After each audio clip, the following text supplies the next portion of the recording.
Esto es Subterfuge Radio. Bienvenidos y bienvenidas a una nueva edición de Simpatía por la Industria Musical en Subterfuge Radio. De mano se me antoja más que especial por todo lo que significa nuestro invitado de hoy para la historia de la música de nuestro país, de la historia de la industria de la música española. Porque no solo ha grabado discos magistrales o canciones increíbles, ha innovado, ha apostado, a veces ha ganado y otras veces ha perdido. Pero si destaca por algo además, es por la dignificación constante que ha buscado de su oficio, de la gente que participa en él, desde el plantel técnico y artístico al público, ese público que se cuenta por generaciones, que una a una han conectado con este sabio, con este mago del entretenimiento. Me siento inmensamente orgulloso de utilizar esta plataforma, este podcast, para poner el foco sobre las personas que están detrás de los éxitos de la trastienda del Star System, pero mi invitado de hoy traspasa todas las fronteras de lo marcado en la profesión. Y su aportación es tal que de no haber existido, pues sí, nos lo hubiésemos tenido que inventar, porque sin él nada hubiera sido igual. Hoy se viste de gala este estudio Alfonso Santisteban de la calle Almirante en una seguro emocionante ración de simpatía por la industria musical para recibir a Su Alteza Real Miguel Ríos. Carlos, vaya presentación, joder. Buah, Es no sé. para ponerse aquí ancho, más que alto. Bueno, te mereces eso y muchísimo más, así que nada, bienvenido Miguel, un auténtico Gracias. lujazo tenerte aquí. Bueno, supongo que te lo habrán dicho muchas veces, pero bueno, me siento también la necesidad de expresarlo, ¿no? Como mola dar la bienvenida al que magnificó para la música la palabra bienvenidos, ¿no? Sí, la verdad es que Bienvenidos fue como esa especie de aparición, de ese flash. Pronto yo tenía como muy referente el disco, en esa canción, el disco de Sgt. Pepper's de los Beatles. Decía, estos tíos, ¿cómo dan la bienvenida? ¿Cómo es posible? Y luego repasabas y todo Willkommen, todo lo que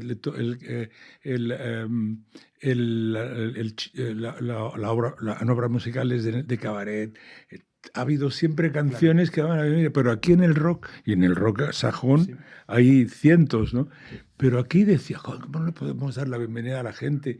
¿Cómo no podemos agradecerles que hayan venido, que nos hayan escogido? Que eso era algo también un poco que tenía una connotación un poco chunga, ¿no? Porque hubo una época aquí que había que tener un distanciamiento, como que darles las gracias porque hayan venido y hayan comprado tus discos, pues era como hortera, era un poco como, tío, se está ganando el aplauso fácil, joder, pero si me están dando de comer estos cabrones, ¿cómo no les voy a dar la bienvenida?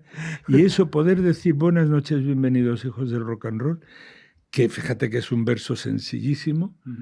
Aglutinar ese pensamiento para una canción, yo creo que ha sido mi contribución probablemente más grande a la industria y a la industria del cariño también, porque esta industria tendría que haber sido una industria basada en el cariño, en el respeto por el tío que compra el disco, por el tipo que compra la entrada, por eso.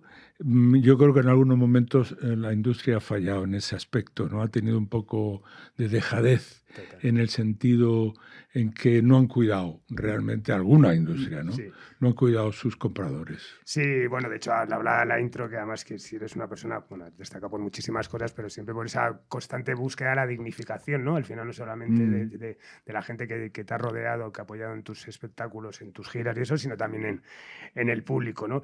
Y bueno, abordar más de 50 años de carrera es imposible, ¿no? Así que, bueno, vamos a centrarnos en aspectos más relacionados con industria. Y si echamos la vista atrás, Miguel, ¿cómo sientes que te ha tratado la industria? Hombre, mira, la industria, la relación de toda la gente que yo conozco relacionada con nuestro oficio, sobre todo desde el lado mío, desde los creadores, siempre ha sido de amor-odio. Ha habido, porque es que una relación que está basada, por nuestra parte, en la ilusión, en la necesidad de ser aceptado. O sea, tú cuando haces un disco tienes la necesidad que ese disco se conozca y que la gente lo apruebe y diga, joder, cojonudo. La industria también quiere eso, que la gente lo apruebe y tal, pero tiene mucho más que tú. Entonces, si tú no, al primer momento no has... Yo recuerdo, por ejemplo, que cuando entramos a firmar en mi primer contrato con Philips, entramos Rafael, el único Rafael, the only one, the one and only. Y Y yo y otra chica se llama Lee Morante. Lee Morante, a los 2 o 3 años, quedó en la estacada. Rafael tuvo un éxito inmediato. O sea, quiero decir, era lo que estaba esperando la industria en ese momento, porque era... empezaba a ser un poco como un sucedáneo de la copla, tenía un rollo de un amaneramiento francés con Brel y todo ese rollo de la canción. Y yo iba con un repertorio que era, pues, los Tin Tops, el rollo del Elvis, que era totalmente contracorriente en el año 62. Bueno, firmamos en el año 61, en diciembre. O sea, que era totalmente contracorriente. Entonces, la industria escogió a este tío. Por supuesto, ¿por qué? Porque era mucho más fácil que yo. El tío no tenía que explicar nada, llegaba y triunfaba. Y lo hizo así, hasta sigue triunfando. Quiero decirte. Entonces, la industria con la industria se tiene siempre, cuando firmas, una especie de enamoramiento súbito, es un rollo todo, y luego se va deteriorando, es como los matrimonios, claro, como la vida misma. Se va deteriorando la relación porque, claro, tú no puedes estar todo el tiempo, salvo algunas excepciones honrosas, que las hay, artistas que han estado en el top todo el tiempo, pues esta gente podrá tener... Yo he leído mucho sobre la industria y la relación con los músicos, y no hay una carrera, no creo que pueda decir, mira, este tío tuvo un maridaje, todos han estado intentando irse, intentando entrar, renegociar su contrato, ha sido siempre un poco.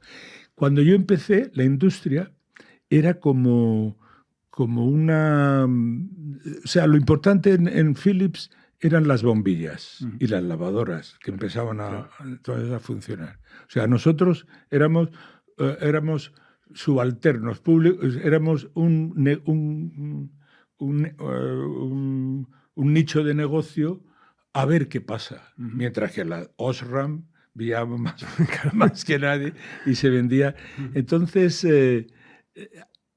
así empezamos. Y yo, la verdad que lo que sí puedo decir, lo que sí tengo que decir siempre es que separo mucho la industria, o sea, la patronal, de los empleados de la industria. Quiero decirte, yo con la gente que ha trabajado en los disqueros, me he llevado de puta madre siempre, porque me han contado, mira, tío, que es que no puedo sacar esto adelante porque es que no tenemos pasta para esto, o el jefe no quiere, o vete tú a saber, ¿no? Entonces siempre ha habido una relación muy buena. De hecho, yo tuve un director artístico en Philips, el primero que tuve, que cuando no podía pagar la pensión me daba dinero para que la pagara. O sea, fíjate si era buen tío, ¿no?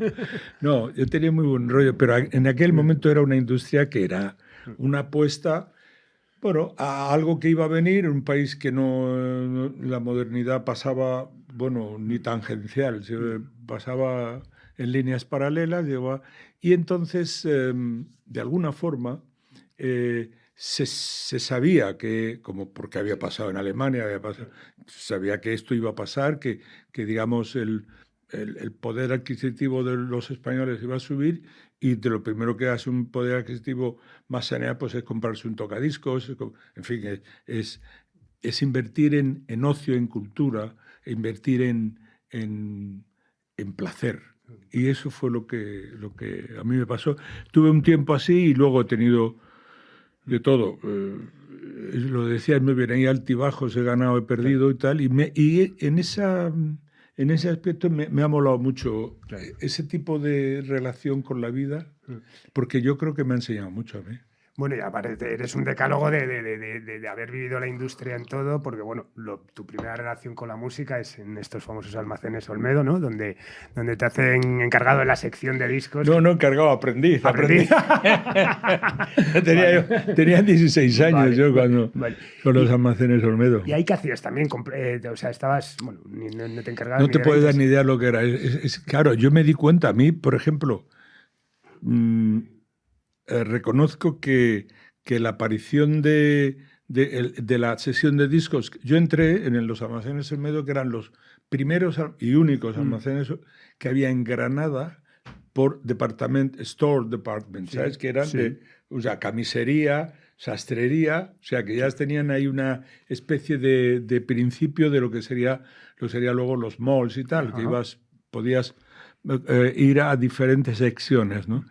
Y esta gente fue creciendo y ampliaron y cogieron otra tienda muy cerca de la casa matriz y pusieron un supermercado, también una cosa muy moderna en Granada, para el tiempo, y una tienda de discos. Entonces yo veía cómo yo conocí la industria ahí, porque venían los vendedores, fíjate que ahora había tipos que llevaban, el comercio estaba basado lo mismo en todo, o sea, los tíos que vendían corbatas llevaban las muestras para ver qué corbatas y el encargado de la sección decía, pues ponme 10 de esta que me gusta, 5 de esta. Pero los discos eran lo mismo. Yo tenía discos del dúo dinámico, yo vendí los primeros discos del dúo dinámico, llegaban y decía, mi jefa era Pepita, y decía Pepita, que además era de mi barrio, era amiga mía, y decía Pepita, Miguel, ¿de estos? ¿Tú has oído a estos? Digo, sí, que ya he oído yo que tiene... ¿Cuántos pedimos? y entonces le hacía un pedido de 4 discos del dúo dinámico, que eso iba a salir dentro de un mes, entonces lo iban a mandar por correo, y para mí el placer era abrir las cajas de vinilos. Yo abría las cajas. Por ejemplo, el choque más importante cultural de mi vida fue abrir la caja del disco que traía de RCA, una caja de long play, que traía el disco Hound Dog de Elvis Presley, del King Creole. Yo me quedé alucinado. Primero porque olía y te colocabas, tío. Eso no lo sabíamos, que luego se drogaría la gente con el pegamento. Pero ahí estaba lleno de pegamento. Y todavía, decías, qué maravilla y tal. Y luego tenías las joyas esas en la mano. Entonces, fue una época muy... Para mí, de luego, fue alucinante. Bueno, me di cuenta primero, vendiendo los discos de los Tin Tops, que yo podía coger ese oficio. Porque es que Enrique tenía 2 años más que yo, cantaba en castellano y no era más guapo que yo. O sea, digo, coño, pues si lo hace lo tengo que hacer yo. Y fue cojonudo. Fue como de pronto decir, de esto se gana pasta también, tío. Pues bueno, ahí es donde vamos. Y sí, fue cojonudo. Y aparte de todo, que uno de los vendedores fue el que se trajo la demo. Es que fue eso cojonudo. Eso sí que es como un cuento. Esos cuentos de ha nacido una estrella, pues empieza. Un vendedor, se llama Carlos Vallejo, va y le dice al aprendiz de la tienda, oye, tú eres el que canta en la radio, me han dicho que tiene... El otro día hay una cosa en discos dedicados. Yo ponían los discos dedicados y yo le había hecho un demo a la radio y ponían una canción que yo hacía, La Plaga, de los Tin Tops, lo ponían como si fuera... Y ahora el granadino Miguel Ríos y tal. Y no tenía... Estaba vendiendo discos. Y dice, ¿eres tú ese? Dámelo, que yo me lo llevo a... Se lo trajo y me escribió una carta que me iban a contratar. Y fíjate tú, en el culo del mundo. Porque Granada será la ciudad más bella del planeta, no cabe la menor duda. Pero como modernidad en aquel tiempo, en el año 59... No era... Miramos ausencia. Era la hostia. Bueno, y a raíz de todo eso, de esos primeros conatos, esas ideas de ser pues una estrella del rock, te trasladas a Madrid en 1960, ¿no? De la mano de un cazatalentos. ¿Quién era ese cazatalentos? ¿Cómo surge la opción? No era cazatalentos, era este hombre, era el vendedor. No, cazatalentos ni se sabía. Claro, ahí no. Es una palabra... esa oración no existía todavía. No, era Carlos Vallejo, que iba vendiendo y oyó por casualidad, porque hombre, yo también le podía haber dicho, oye, don Carlos, porque entonces hablaba a un tío que tuviera 10 años más que tú, ya era don Carlos. Don Carlos, que yo tengo un demo, que yo canto. Pero yo no le dije nada. Fue el que oyó, la casualidad que estuviera oyendo Radio Granada, y dijera, en el joven Miguel Ríos, y el joven Miguel Ríos era el que le llevaba a ir y recogía las cajas. Y bueno. Bueno, y llegas a Madrid y ya surge enseguida, bueno, la oportunidad de Philips. Pero ¿cómo surge? ¿Vas con esa demo? ¿Llamas a Puerta Fría? La demo se la llevó Carlos. Carlos Vallejo se la trajo y la oyó. Ajá. Y la oyó mi mentor, que podría, vamos a decir, Ricardo Fernández de la Torre, el tío que me prestaba cuando me quedaba tieso, me aliviaba. Sí. Don Ricardo, que no era Ricardo, Claro. don Ricardo, oyó y me escribieron una carta. Me escribieron una carta además que era otra de los rasgos de la industria. Me comprometo, pero no del todo. O sea, no era una carta, vamos, está aquí, que lo vamos a contratar, que lo vamos a firmar, que le vamos a pagar tanto. No era una carta. Estamos interesados en el desarrollo de su carrera, sería muy conveniente que... Y yo, esa carta que para otro hubiera sido algo, pues digamos, no muy claro, para mí era... me están diciendo que me despedí de la tienda, vaya. Y cogí y me vine en un viaje en un camión. Es una historia muy larga. Pero llegué y ahí me dijeron que no podían grabar porque yo llegué en julio del 61, llegué y estaba ya medio Madrid desarbolado. Yo no vi... Porque, claro, estaban probando las vacaciones de agosto, y que agosto era cerrar. Sí. Ahora todavía parece que hay un poco y tal, pero entonces era una cosa como yo no había visto nunca, porque el concepto de vacaciones tampoco. Cuando tú, en la tienda se llamaban permiso, que me voy permiso, que mandan permiso de un mes y tal. No eran ni vacaciones, ese concepto era muy moderno. Entonces me dijo don Ricardo, Miguel, pero ¿qué? Miguelito, pero tú cómo vienes, ahí era malagueño, él te llama un tío magnífico. Pero es que ahora mismo esto se para. ¿Pero cómo se para, don Ricardo? Pues si llevo aquí ya, yo venía porque la carta era que queríamos que empezáramos a hablar, no que te vinieras. Pero es que yo me he despedido de la tienda, don Ricardo. Y era, hostia, el tío se veía en la vega. Se acojonó tanto que este tío tenía un programa, el pluriempleo, en la época de España no era nadie, sino tenía 2 o 3 oficios, y este tío era AR de Philips y tenía un programa que se llama Madrid Kilómetro Cero en la televisión, incipiente televisión española, que se emitía todavía desde el Paseo de La Habana. Y en ese momento me dice el tío, me vio tan acojonado, que me dice, mira, no se puede hacer, porque es que en agosto esto...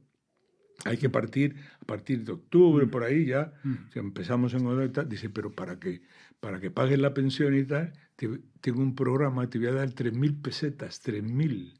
Yo ganaba 600 pelas, allá estarían 500 y pico en la tienda al mes. Y este tío me iba a dar 3.000 pelas por cantar una canción en televisión, que era una televisión experimental. Esa fue la primera dádiva que me hizo don Ricardo Fernández de la Torre. Oye, canté en la televisión, pagué mi pensión y me fui y dije, bueno, esto es la hostia. Si te dan por una canción 3.000 calas. Pero, ¿cómo me voy a volver a Granada? No me voy en mi puta vida. No, la verdad es que y luego ya vine y ya empecé a grabar, pero empecé a grabar con unas dificultades enormes porque no conocía a nadie aquí. Y tampoco la compañía. Ahí ya grababan Los Estudiantes, que era, digamos, la banda con Pepe Barranco, que Pepe Barranco era el tío que mejor cantaba en España rock and roll. Parecía Jim Vincent o Eddie Cochran. Tenía esa pinta, el tupeta, lo mismo. Era un tipo acojonante. Y los brincos estaban Fernando Arbex y su hermano Luis, Rafa Aracil. O sea, era una banda, la primera banda, digamos, seria, con instrumentos de niños pudientes, porque todos tenían pasta, y entonces tenían pues unos instrumentos cuando nadie tenía nada, ¿no?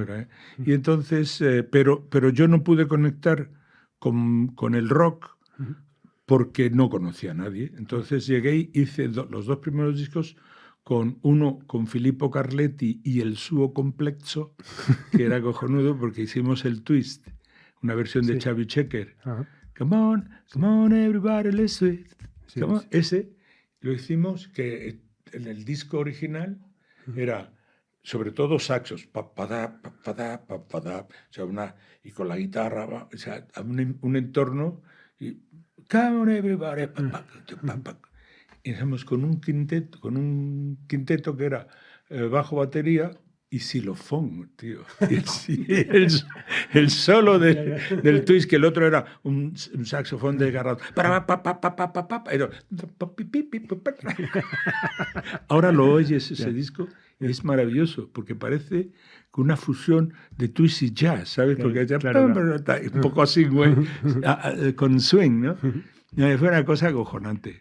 Y muy, dando palos de ciego continuamente, sin saber nada en absoluto, totalmente perdido, pero aprendiendo cada día. Era una lección. Todo ese tiempo para mí fue como si hubiera ido a una academia de estas, no como la de Operación Triunfo, eso tiene mucho truco, pero así de pronto era todo aprender en el oficio, aprendiendo el oficio. Qué bueno. Dentro del oficio. Y ese momento ese que te bautizan incluso como Mike Ríos. El rey del twist. Claro. Primer disco. Sí. Es acojonante. Y tú que venías con las influencias de Elvis, ¿no? Y de repente dicen, no, el rock ha muerto, ahora es el twist. La primera vez que oí eso en boca de don Ricardo Fernández de la Torre. Miguelito, hombre, si el rock ha muerto. Pero ¿cómo que ha muerto? Pero si todavía no ha nacido. Don Ricardo, no, que ha muerto, que ahora ha salido el twist. Eso fuera eso. Y luego el twist ha muerto, ha salido el Madison ha muerto, ha salido. Era todo un baile nuevo. Era un mundo de bailes. Bueno, y en 1963 ya empiezas a participar en las matinales del Price. Me imagino que ya sería la manera, ¿no? de ir metiéndote, digamos, en la escena. ¿Qué recuerdas de esas matinales? Maravilloso. Eso era como, ¿sabes? La Arcadia. De pronto es como, no se sabe por qué hay una burbuja dentro del régimen y tal, y de pronto todo lo que era prohibido, todo lo que no sabías, todo y tal, se reúnen. Fíjate tú que ya en el 63 había gente que venía de tocar los Rocking Boys del sur, Rocky Can, Zaragoza. Bueno, en Barcelona no vinieron nunca porque siempre ha existido esta tontería de la rivalidad con Cataluña y tal, es absurdo, este absurdo. Pero Ontiveros, que era un cantante buenísimo, que ya nunca supe más, que era valenciano. O sea, había mucha gente ya que, digamos, aunque éramos 4 gatos, catacúmbico todo, pero venía la gente y ya empezabas a ver un cierto movimiento, ¿no? Y ahí fue fantástico, por eso se lo inventaron los hermanos Nieto, Ángel y sobre todo Ángel Nieto, y fue ir reuniendo a gente que grababa ya o que no grababa todavía. Mikel Ostonen no había grabado, eran gente, pero era de pronto como si tuvieras una célula particular donde... Y venían gente, porque se llenaba el Price y el Price podía tener fácilmente 1000 y pico entradas, casi 2000. O sea que era un coso grande, era un coliseo estupendo. Y la verdad que fue como la epifanía. De pronto, fíjate lo que es poder ir cuando se metían los tigres y los leones de la función última del sábado por la noche, ver a Pinito del Oro dando vueltas en el trapecio y tal, y se recogían todas las bostas y tal, limpiaban eso y empezaban a entrar bandas a ensayar. A las 3 de la mañana, 2, 3, hasta las 4 o las 5 de la mañana se ensayaba. Y luego los que no habían podido ensayar o que habían podido ensayar, llegaban, eso empezaba a las 11, o creo que a las 12. Y entonces llegaban a las 10 de la mañana y se hacían las últimas pruebas. Te digo que era el equipo del Circo Price, de sonido del equipo del Circo Price, y lo que tú llevaras. Nada de amplificar ni nada. No, o sea, tipo backline ni nada. No era nada. Eso de backline eso era un futurible. No, y entonces pero era cojonudo porque, aparte de todo, era alucinante porque no teníamos repertorio. Todos hacíamos prácticamente las mismas canciones que eran prácticamente la Biblia sajona del rock, sobre todo la Biblia americana del rock. Todos hacían What I Say, lo hacían los 7 o 8 bandas que fueran a esto, cantaban cada uno What I Say una vez. O sea, que todavía casi el mismo repertorio, o sea, incluso llegaba a decir, oye, ¿tú qué vas a tocar mañana, tío? Bueno, para no ponerla yo y tal. Vamos a ver, había como una especie, y había también, claro, luego nosotros somos muy solidarios hasta que estás encima del escenario. Claro. Encima del escenario no conoces ni a tu padre, tío, que viniera. Y entonces de pronto pues le decías una cosa y le metías la otra. Una traición en toda regla. Bueno, en esa época ya estabas haciendo cosas con los Relámpagos, claro, ¿no? Eso fue mi salvación. ¿Y había ya un circuito de salas? O sea, tú ibas, por ejemplo, a Granada a tocar. No, nada. O sea, era Madrid, el Price y poco más, ¿no? No, nada. Yo tuve había alguna feria que te contrataba, por ejemplo, me recuerdo un bolo que hicimos. Yo conocí a los Relámpagos en el examen para profesional del sindicato vertical. O sea, para tú poder ir a tocar a cualquier sitio de España necesitabas tener un carné sindical que te acreditaba como profesional de eso. Entonces, claro, ¿cómo te lo daban? Haciéndote un examen. ¿Y cómo te examinaban? Pues yendo con un pianista al teatro que fuera. Para mí me tocó primero el Calderón, en el Teatro Calderón, con un pianista que cuando le puse la partitura del twist, dijo, ¿eh? Porque el twist es muy así, pero tiene la mano izquierda, pam, pam, pam, pam, y la derecha va siendo otra cosa. Tan, tan, tan, tan, pam, pam, tan, tan, pam, pam, tan. Y ese rollo... El tío decía, ¿esto qué es? Te lo juro de verdad. Y ahí me catearon. Pero ahí conocí a los Relámpagos que los aprobaron. Y a la próxima me presenté con ellos otra vez, yo como cantante, y me aprobaron. Y ahí los llevé a Philips, los presenté a don Ricardo Fernández de la Torre, los grabaron discos. De hecho, tenía 2 discos en el mercado y ellos salieron, y ellos tocaron en el Price, y ya yo iba al Price alguna vez. Ellos fueron en solitario también, pero conmigo como eso. Y luego estuve con los Sonor, que era otra banda estupenda, donde salieron Manolo de los Bravos. Ahí salió, no me acuerdo cómo se llamaba Manolo, el pianista, pero Tony, el guitarrista de los Bravos, tampoco los apellidos se me han ido de esto. Manolo no era Manolo Díaz. Manolo Díaz era el compositor. Vale. Que era más cantante, que éramos, digamos, cantautor. Manolo Pelayo. No, Manolo Pelayo era el cantante. Manolo era la belleza. El hombre Manolo ligaba como cabronazo, como un... No, Manolo era como Marlon Brando, tenía un rollo...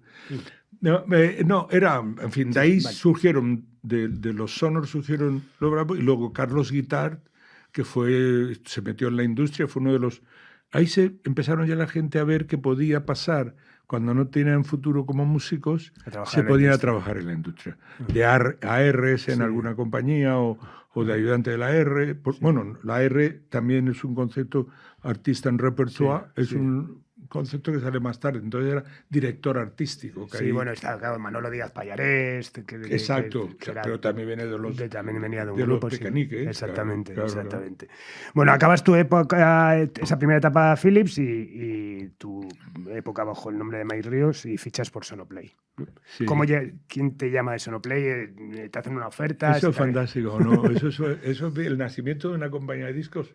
La vi en vivo y en directo. Yo era muy amigo de Adolfo Weitzman. Adolfo era un músico argentino con el que habíamos grabado, con el que yo entablé amistad, aunque teníamos una diferencia de edad grande, y yo le contaba lo desilusionado que estaba con Philips, porque con Philips nunca tenía un éxito, o sea, siempre era, pues sí, hacía discos. Yo estuve haciendo, como Mike Ríos, hice 4 o 5 EPs, Extended Play, exacto, que eran, ahí salió Popotitos, Retion la Nuit, algunas versiones con un cierto éxito, digamos, pero no era Rafael, o sea, no llegaba nunca a romper con eso y tal, no había el crossover a esto. Entonces, de pronto, me dice, estamos montando una compañía de discos nueva con el capital de los hermanos Moro, que eran unos publicistas que tenían horas de televisión y tal, y entonces vamos a hacer repertorio nuevo, porque lo difícil en Philips era que tú pudieras meter tus canciones. Yo logré meter 2 o 3 que hacíamos con Pablo Herrero de los Relámpagos. Era difícil meter material nuevo, material inédito, y entonces me ofreció irme porque íbamos a hacer material inédito. Y se monta la compañía, pero la compañía se monta... La compañía es muy difícil de montar, claro, porque tiene que hacer una red de ventas, o sea, que es una cosa súper complicada. Yo creía que eso era... y era dificilísimo. Veías que todo... Bueno, ellos tenían un estudio, porque Moviplay estaban una gente que era Telson, que eran, digamos, los socios técnicos y los capitalistas eran los hermanos Moro. Y ahí tenían ya el estudio listo, ahí pasamos a grabar y grabamos estupendo, muy bien, digamos, con mucho más. Ahí hicimos un disco llamado Ahora que he vuelto, todo, ahí hicimos un material que fue muy interesante, pero no tenían red de venta. Y entonces sin embargo, teníamos un músculo promocional acojonante, porque ellos tenían la tele, entonces la tele se compraba por horas. Con la publicidad se compraba y decía, oye, yo te compro 20 minutos en el tramo de tal a tal. Y en el verano no tienen anunciantes para meter, y entonces metían sus propios productos, que era Ahora que he vuelto. Y salía el señor, ahora que he vuelto y tengo tanto que decir. Miguel Ríos, próximamente en las tiendas del ramo. Y en las tiendas del ramo no llegaron hasta 3 meses después. Entonces la gente iba a las tiendas del ramo y decía, pero esta canción de Miguel Ríos, ¿cómo podemos conseguir? Y no se podía conseguir, porque tardaron mucho en mantener en poner esto. Y fue terrible, fue acojonante por un lado, y por otro lado la hostia, porque ya yo fui ahí y las condiciones que saqué fueron alucinantes. Me pagaban, y además me pagaban porque dije, oye, tío, si no podemos vender discos, yo no voy a trabajar. O sea, yo si tengo que esperar, me tenéis que costear. Y me costearon. Me pagaron un apartamento en Fleming, en la calle de Dr. Fleming, que era el apart-hotel. El primer apart-hotel de Madrid, y a todo lujo, tío. Pagaban el apartamento, me daban un sueldo para que estuviera todo el mes y tal. Fui como si fuera un músico inglés, que ya lo hacían entonces, ¿no? Y me mantuvieron ahí un tiempo. Ahí la industria tenía tuvo ese rollo que era como estaban creándote, sí tenían sentimiento de que debían de sostenerte. Claro. Por lo menos hasta que pudieran vender discos y ver si obtenían un retorno o no. Pero en la mayoría de las industrias tú grabas y tú haces lo que quieres con tu vida, y si te va mal, te va mal. Pero ahí era como si fuera un atisbo de algo más, ¿no? De algo de lo que sería. Y luego fue tan desastroso en el sentido de que tampoco cubrieron las expectativas, que ya estábamos todos locos por irnos a Hispavox. Hispavox, que sabías que ahí vendías. Bueno, en ese lapsus también es el momento delirante que el cine, ¿no?, aprovecha para acercarse a los músicos, y a ti también te proponen y haces 2 películas, ¿no? Sí, bueno, una de ellas, el delirante, es el Goya de Chinchón. Que Qué bueno. No, yo ahí me descubro. No, antes de eso habíamos hecho, todavía en la época de Philips, habíamos hecho 2 chicas locas con Pili y Mili, que eran, digamos, 2. ¿Sabes que entonces se apostaba mucho por las estrellas juveniles, como tipo Marisol? Y eran 2 chicas que eran mellizas, entonces, o gemelas, y entonces se parecían mucho, y todas las películas jugaba sobre el truco de que no las conocías y las conocías y tal. Todo el guión era alrededor del muy original todo. Sí, muy original. Pero me sirvieron para descubrir que yo no servía para actor, que yo era lo más negado. La primera película esa, decía, joder, como Elvis, tío, ya, haciendo cine como Elvis. Yo me proyectaba en que iba a ser y tal. Pero era un desastre, tío. No, porque ya habíamos hecho televisión, y se empezaba a hacer televisión, y en la televisión te pedía mucho que miraras a la cámara, que comunicaras, que tuviera una cámara tuya. Esta es tu cámara, decía. Y tú cantabas la canción de cámara. Y ellos escogían planos, 2 o 3 planos, pues de donde planos recurrentes de otra, pero tú mirabas el punto de vista del espectador, era la cámara esa. Entonces yo estaba fascinado por la cámara y le cantaba a la cámara como si fuera mi novia, tío. Una cosa, un idilio con la cámara acojonante. Y cuando fue el cine era todo lo contrario. No existe la cámara. Y yo no podía, tío. Es que era acojonante. No podía no mirar a la cámara. Y decía yo, Miguel, no seas gilipollas, tío. La cámara está ahí, tú mira para allá. Yo miraba así. Y se oía la voz del director. ¡Otra vez a la cámara, Miguel! ¡Coño! ¡Joder! ¡Corte! ¡Qué vergüenza, tío! No, la verdad que me curé de espanto. Yo no. Perdí toda la afición, porque aparte de todo, era todo lo contrario a lo que yo había aprendido, y como lo había aprendido a machamartillo, que era en nuestro oficio, en el de cantar, tienes que ser lo más tú posible. O sea, tú cuando de verdad trasciendes, cuando de verdad llegas a comunicar con la gente, es cuando tú eres más tú, cuando tú más te emocionas con lo que te emocionas, y en el cine es todo lo contrario, tienes que ser el personaje, tienes que separarte de ti. Y yo no conseguí, pero no lo conseguí nunca. Bueno, hablábamos de Hispavox antes, llega 1968 y llega el momento de fichar por Hispavox, que como dices era la compañía referente, y claro, hay parte de ese edificio, ¿no? Eso en Torrelaguna debía ser algo... La fábrica al lado... Espectacular, claro. No, es que era acojonante. Sí. La industria estaba concentrada ahí. Tú entrabas, cantabas y salía el disco por otro lado. No tenías que mandarlo a ningún lado, no tenías que esperar. Te hacían la portada. O sea, era una cosa, era modélico. Y te digo, yo cuando...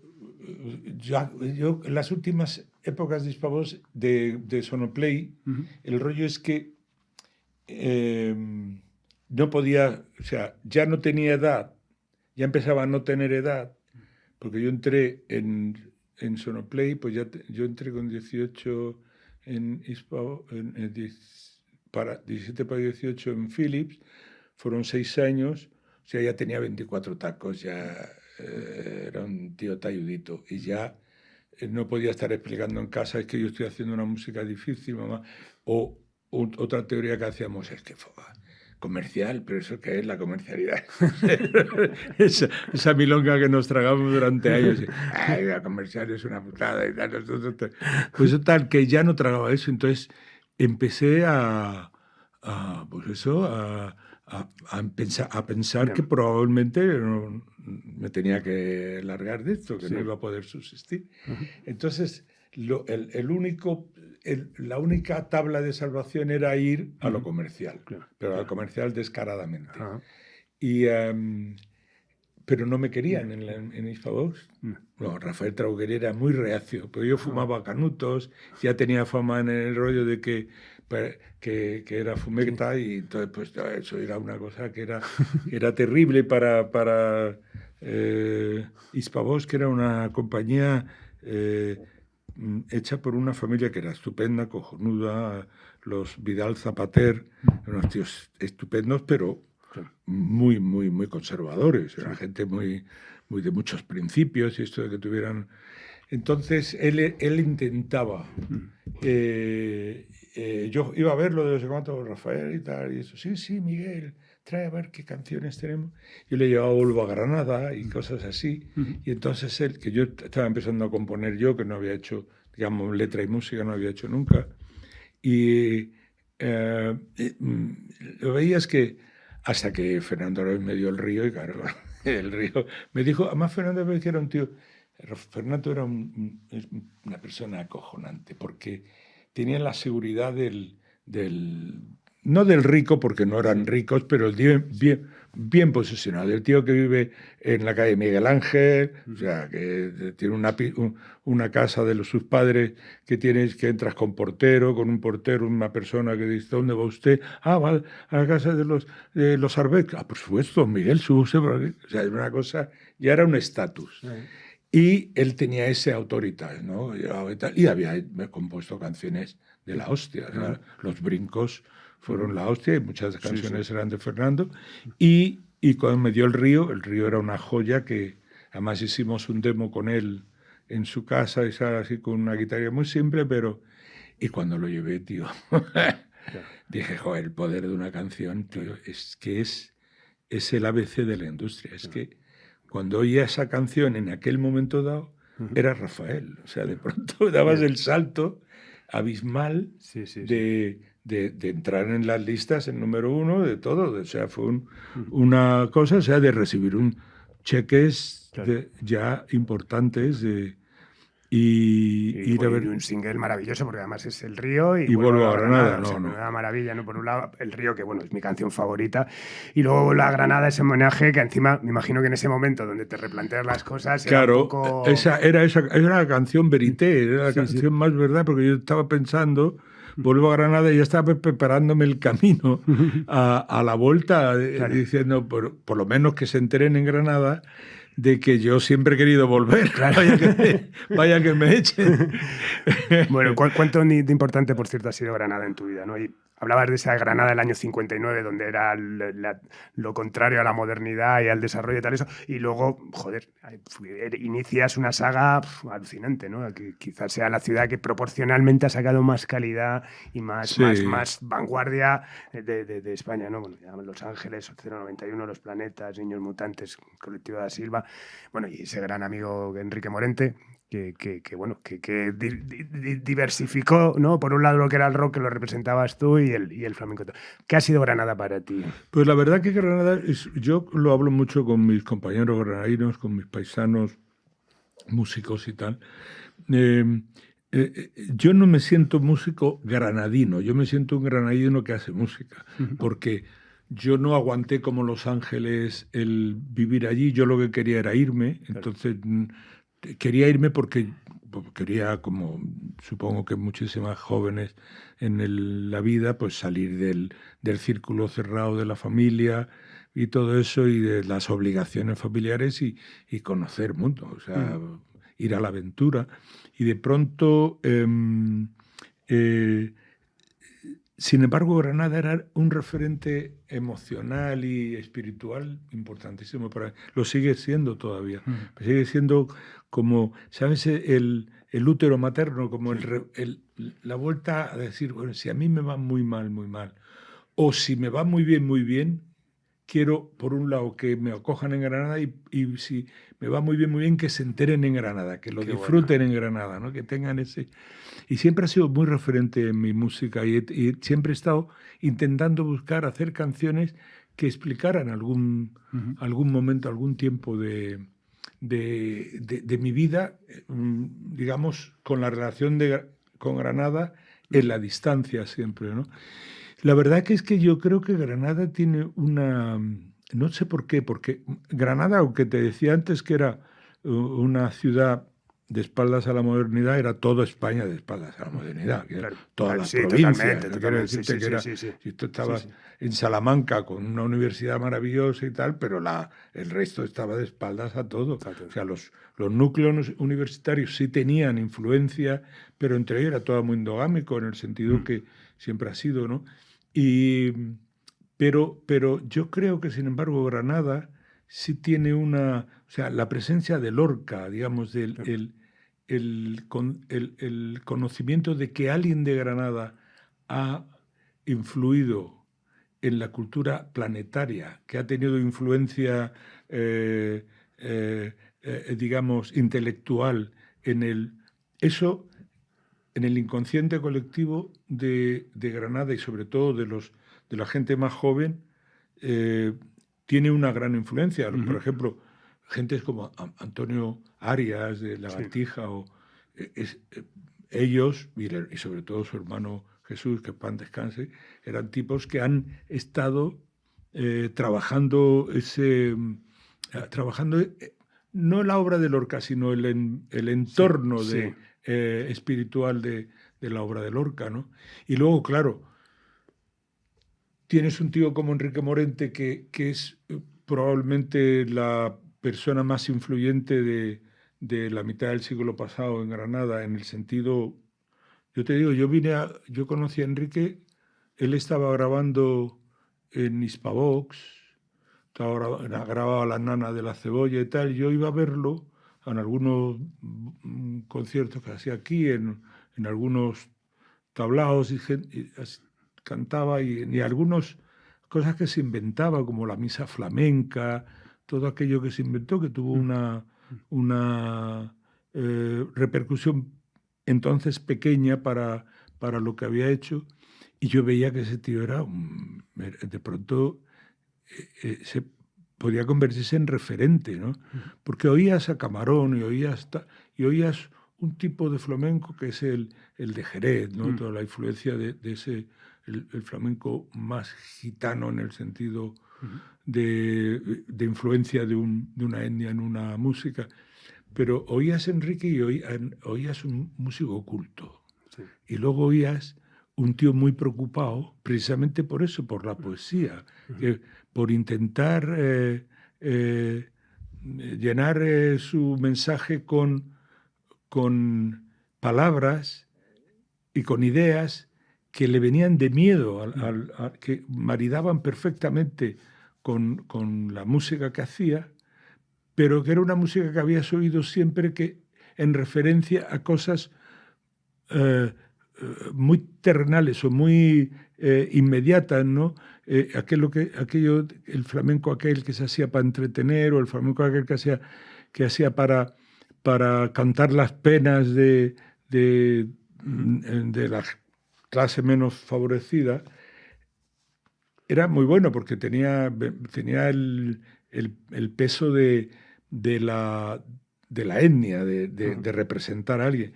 Pero Enrique sofistica todo eso de forma que hace unos discos acojonantes. Bueno, con Omega hacen ya el salto absoluto a la inmortalidad porque consiguen, se había hecho mucho, lo había hecho Smash, habían intentado, todo el mundo había intentado, Triana intentó también un maridaje con del rock y el pop, o digamos, o la influencia sajona a la música, al flamenco, pero Enrique y Lagartija lo que consiguen con eso es un mazazo. Es de pronto decir, no, esto es una entidad, o sea, esto tiene una naturaleza propia. Hemos bebido de muchos sitios, evidentemente, porque todo el mundo, cuando haces una canción, empiezas a rebuscar qué quieres decir y te vienen Jackson Brown,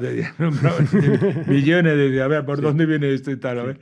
Y entonces todas esas ideas están volando y cuando se sintetiza eres tú el que lo haces. Pero realmente ahí en ese consiguen el maridaje perfecto. Totalmente, totalmente. Bueno, y llega el boom en tu vida, que es el año 69, el himno de la alegría. Supongo que habrás hablado de él 800.000 millones de veces, pero bueno, a mí es algo que me fascina. Me fascina tu carrera, me fascina el concepto Hispavox, me fascina el sonido Torrelaguna, me fascina Waldo Lorenzo. Pero Carlos, pero Hispavox tenía muchos defectos increíbles. Sí, ¿no? Como industria podías hacer un disco hasta el final y tal, pero cometían errores increíbles. Yo me voy a América a coger el disco de oro en América y me voy solo, tío. Solo. Sin un tipo que venga de la compañía conmigo a hacer el viacrucis de las presentaciones a Estados Unidos de América. Yo con un inglés altamente deficiente, comprensión de inglés leve, facilidad de palabra mucha, porque decía mucha tontería porque en inglés, pero no porque comprendiera. Entonces, de pronto estamos en Japón, eso también es la excusa que ellos ponían. Nosotros fuimos a Japón a hacer un programa de televisión con Vareiro Lazarov en la Expo del 70, y del momento que yo salgo al momento en que estoy allí, porque habíamos ido para 4 o 5 días, hay un monzón y no se puede grabar, en fin, las cosas de televisión de aquella época, de española de aquella época, que programaban a voleo, no se habían enterado que no se podía grabar muchos días porque llovía, o sea, que estaba oscuro como la hostia, ¿vale? Entonces, lo que iba a durar 4 días duró casi 3 semanas. En esas 3 semanas el disco sube en las listas de Estados Unidos y me dicen, oye, que te tienes que ir para allá. Y yo me voy solo, yo con el arrojo y la inconsciencia de la juventud, me voy, me tiro de mis 25 años, me voy para allá y me tiro, y me doy cuenta de, tío, que no entiendo nada. O sea, que si me lo hablaban muy despacito, me decían, ¿Are you going to dinner with us? No me enteraba. Pero si hablaban fluido, como se tenía que hablar, y creyendo que yo hablaba inglés, porque el disco parece que estaba bastante bien pronunciado, pues era una cosa que era... A mí me salvó Hal Harper la vida porque se dio... Mira, primero un jet lag desde de Japón a Los Ángeles, que eso yo no lo había hecho nunca, esa vuelta del mundo. Bueno, no había hecho esa ni la otra. No había hecho ninguna de las dos, era la hostia, tío. Pero bueno, de pronto me veo en eso y digo, que voy a echarle cara aquí a esto y tira para adelante, tío. Vienen tal, inmediatamente ellos sí estaban perfectamente preparados porque tengo las fotos todavía de la bajada entonces no había los fingers. Entonces bajamos del avión y desde la escalera me está esperando un tío de la compañía de discos, Michel de May, me llega tal para que saludáramos así, era Panam en la compañía de discos con la escalera en el morro del jet, todo eso y tal. Y me está diciendo el tipo que está todo programado. Todo programado era que yo dormía esa noche allí, a la mañana siguiente me iba a Vancouver, y Vancouver hacía una mañana en Vancouver, una tarde en Edmonton, y dormía en Edmonton, una mañana en Calgary, una tarde en Toronto, y dormía en Toronto. A todo esto en fiestas, porque no eran fiestas, cogiendo el disco de oro, tal igual, presentándole y tal.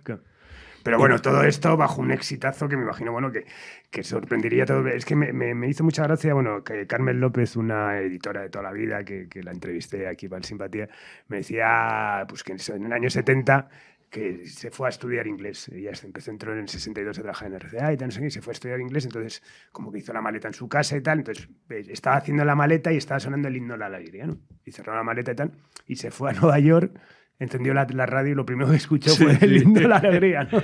No, eso me hicieron una demostración. La AM Records era una compañía acojonante, primero porque el Harper, que era un tipo encantador, te ayudaba, te venía y tal, y de hecho me ofreció un deal que no quiso hacer Hispavox porque fueron muy torpes. En ese momento estaban muy subidos en su éxito, en el globo del éxito de Libro una Alegría, y ya preparando los éxitos que va a tener Waldo, que fueron planetarios también. Y Help me dijo, oye, tengo una idea cojonuda para el following del single. Un single con el concierto de Aranjuez, con un escrito sobre que había hecho un poeta, se llama Rod McHugh, un tío muy grande en Estados Unidos, había hecho el concierto de Aranjuez, pero hablado sobre la melodía, pero entraba perfectamente. Suddenly, like the wind that blows the olive trees. Y era una cosa cojonuda. ¿Por qué no lo haces y tal? Lo hacemos como el Puente de Aguas Turbulentas, porque el Puente de Aguas Turbulentas impidió que yo estuviera número uno, porque empezó a ganarle y nos quitó de la lista. Entonces dijo, pero mira, es cojonudo. La canción empieza exactamente como el Puente de Aguas Turbulentas, pero en vez de un piano es una guitarra. Aguas Turbulentas empieza con un piano. Ahora no me acuerdo de la melodía. Pero bueno, y dice, y luego entra una gran violinada, y tal y cual. Lo grabamos aquí en 3 días. Y se lo digo a Hispavox y me dicen, vente inmediatamente. Entró un miedo en vez de decir, joder, qué buena idea. Qué oportunidad. Sí, me voy para allá y lo hablo con vosotros y vemos cómo hacemos el deal. Sí. nada, los cabronazos se quedaron ahí, me tuve que ir, hicimos el concierto de Aranjuez arreglado por Guardo de los Ríos, pero de forma totalmente equivocada. Siento contradecirte en tu idolatría por Guardo. No más que idolatría. A ver, es un personaje. Me he leído además el libro de Miguel Fernández, que está estupendo. Me parece un tipo fascinante, ¿no? Me parece toda la historia argentina, cómo viene. Como yo lo vi a Guardo cuando la primera vez que yo conozco a Guardo de los Ríos, estamos haciendo Dos chicas locas. La música la hizo él. Una canción maravillosa, Serenata bajo el sol, era de él. Sí. Y entonces yo ya había salido del circuito de pensiones y tenía mi primer apartamento justo en la Estación del Norte. Y él vivía en Ilustración, o sea, a la vuelta de mi calle.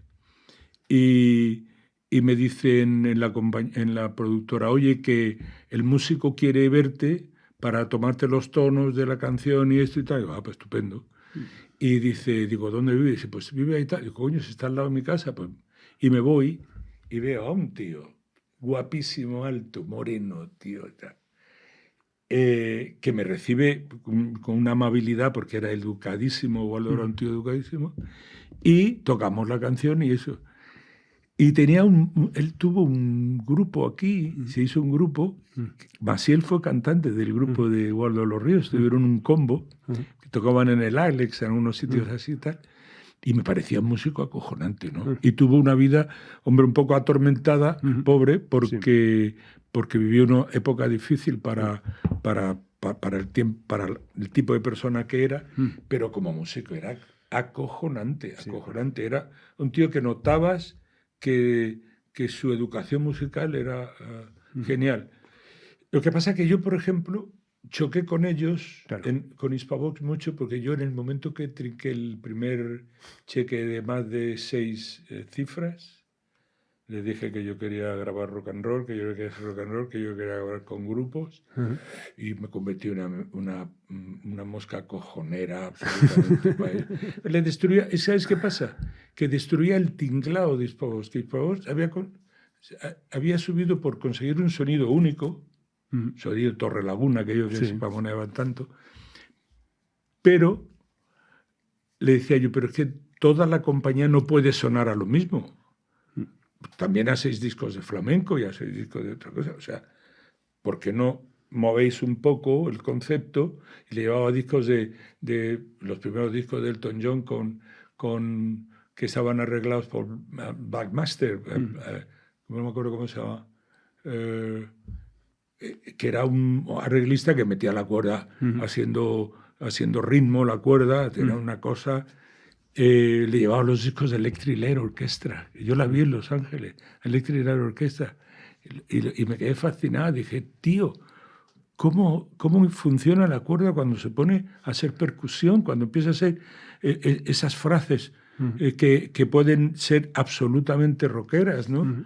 Y claro, yo quería llevarlos por eso, pero ellos querían, no, pastorales, todo, música pastoral. Y tuve muy mala época, tuvimos educada relación, por supuesto, pero yo le estaba muy agradecido porque, claro, yo de pronto de estar pensando que vuelvo a Granada a decir, bueno, esperarme un ratito, porque con lo que había pasado ya tenía ahí un colchón para aprender mi oficio. Me encantaba saber de grabar, de cómo se grababa, de cuál era, por qué los búmetros estaban así, por qué se cortaba, por qué las frecuencias, todo eso me entusiasmaba. Y Hispavox tenía el mejor, Mike Llewellyn Jones, es un ingeniero acojonante. No, pero en fin, para mí positivísimo mi relación con ellos. Claro. No, y más allá de todo, pues eso, pues joder, historia de la música de este país y totalmente reivindicable y recordable, ¿no? Creo que siempre lo hablo muchas veces aquí, ¿no? Que creo que es el gran libro de la historia de música en España, es una historia sobre Hispavox, ¿no? Sí. Sin lugar a dudas. Y además que vendieron luego en México. Estos fueron, tuvieron Musart en México, tuvieron Yo el Río en México y el Himno de Alegría lo vendí pero por tubo. Lo que pasa es que como tiró más la parte sajona y lo vendí en Alemania y lo vendí en tal, donde venía el trabajo más mollar, era de esa parte. Yo iba a hacer televisión en esa Alemania, pues cada semana me iba. O sea, yo donde gané dinero, en Alemania vendimos 2,5 millones de singles. Que es acojonante, tío. Yo no sé si todavía estaré en el porque ya no se vende el single, probablemente pero estuve durante mucho tiempo entre los 10 singles más vendidos de la historia, en Alemania. O sea, Bueno, hablábamos al principio también de esa característica de innovación que has hecho y bueno, en el año 72 ofreces eso, organizas los conciertos de Rock y Amor, que son los primeros conciertos así un poco que se vislumbra lo que es una gira, tal, y bueno, y es en el 78 ya la que haces con los Vaqueros Redbox, ¿vale? Que es eso, ya no solamente eres pionero en organizar conciertos que crea las bases para un festival, sino incluso en el branding content, ¿no? Que se habla ahora, ¿no? Content. Me encanta. Como 360 grados. No, es que es una compañía de 360 grados. Bueno. Sabes que los conciertos de Rock y Amor ahí demuestra también Hispavox como industria chapó, porque se llevan al Monumental, se llevan equipos para grabarlo, que no había camiones móviles, no tienen que desmontar magnetofones de 2 pulgadas, pues ya eran un magnetofones para hacer un 6 pistas ahí, metían y se llevaron todo a un cuarto del Monumental y montaron un estudio para grabar. O sea que eso, cualquier compañía dice es que este tío ha tenido la idea de la locura de hacer un disco en directo, venga, ya vete, apéate de la moto. Pero no, ellos se metieron y la verdad que es que fue cojonudo, porque yo tampoco estaba ya en la mejor relación, ya empezaba yo a ser el artista. Eso lo hicieron yo creo que como concesión para tenerme contento y decir, vale, bueno, pues te hemos dado el regalito, el juguete de los conciertos en directo, que yo creo que bueno, yo toda mi vida yo no tenía una idea original en mi puta vida, o sea, está claro. Pero yo me acuerdo que yo iba a Los Ángeles y veías a mi primo Rivers, Johnny Rivers, cantando, haciendo los discos estos que hacía en el PJ y lo que hacían en el Whisky a Go-Go, discos en directo. Y yo decía, esto es el rollo, tío. Porque, a ver, con las canciones que tienes ya colocaditas, te haces un disco, en vez de hacer una recopilación, te haces un disco en directo y, coño, estás dando una vuelta al repertorio acojonante, estás revalorizando canciones que no han funcionado, pero que aquí pueden tener. Y fue cojonudo porque, claro, el rollo es que había que cantarlo y había que hacerlo del tirón, que no había, ahí no había como ahora que tú puedes, digamos, en alguna forma, sobre todo desde la época que ha entrado el Pro Tools, tú puedes, algunos fallos que has tenido que son imperceptibles para el oído humano en el directo, cuando te lo repites 15 veces, hay algo que dices, ¿qué pasa aquí? A lo mejor el golpe de la batería no está encajado y tal. Y en este contexto de ahora, con muy poco dinero, con prácticamente nada, tú puedes alinear que la caída de la caja sea para que no disturbe el concepto general de la canción, para que lo que tú oigas no te dé información extraña al cerebro, sino que todo sea placer, ¿no? Entonces, pero claro, ahí había que arriesgarse y hacerlo y lo hicimos. También tuvimos 3 días para grabar. Y en 3 días, claro, alguna canción sale bien. Claro. Bueno, y hablábamos antes eso de los Vaqueros Redbox. ¿Cómo se te ocurre, bueno, reunir eso? Pues reúnes a Triana, Iceberg, Tequila, y ir a una marca y que te lo patrocine, que al final todos nos hemos dedicado el resto de nuestra vida a eso. Claro. ¿Cómo surge esa oportunidad? Y quiere decir y no morir en el intento. Intenta, exactamente. Porque yo recuerdo que nuestro querido Job, no sé si Job, sí. escribió en Musical Express, que era la Biblia entonces de la honestidad rockera, escribió una crítica acojonante porque cobrábamos 300 pelas por la entrada y además teníamos un sponsor detrás, que nos habíamos vendido ya el capital, tío, por 300 calas, tío. Bueno, de cualquier forma, ¿cómo surge eso? Pues mira, siempre todo lo que viene de ese tipo de, como pasó luego con el rock de una noche de verano, viene de alguien, de una agencia, que te dice, oye, que tengo unos locos por ahí que tienen dinero y quieren montar una gira. Y dice, joder, por favor, divinas palabras, mándamelos, que te lo... Y entonces, estos tíos, los de Redbox, que se llamaban Jambés, era una compañía catalana, entraron en el concepto de que para montar un buen concierto de rock había que poner dinero por delante, no darnos tanto dinero, sino decir, vamos a ver, ¿qué se necesita aquí? Se necesita tener un equipo, traernos el equipo de Inglaterra. Ya no se puede tocar con los equipos que teníamos aquí, porque ya estaban viniendo muchas bandas de fuera y sonaban, que nosotros éramos una mierda pinchando un palo, tío, que sonábamos, o sea, tú podías tocar de puta madre, Iceberg tocaba de puta madre, pero sonaban de puta pena. Entonces, claro, cuando trajimos el equipo y las luces de Inglaterra, establecimos un campo de juego en igualdad. O sea, ya era decir, a ver, ¿qué diferencia hay entre lo nuestro y lo vuestro? Bueno, vosotros habéis inventado esto y nosotros durante toda nuestra puta existencia seremos una sucursal. Pues sí, somos sucursal. Pero, oye, tenemos talento y podemos coger el mensaje y fagocitarlo para hacerlo cercano a nuestro mensaje, a la idiosincrasia de nuestro ser.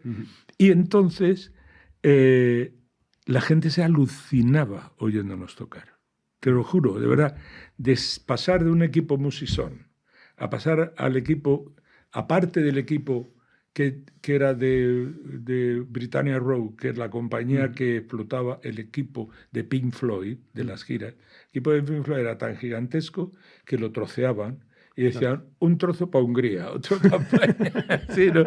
Y nosotros alquilamos no sé cuántos miles de vatios para traerlo y dar la gira. Y fue acojonante. Y luego, mira el roster, ¿no? Sí. Es que Triana, Iceberg, Tequila, Salvador, Guadalquivir... O sea...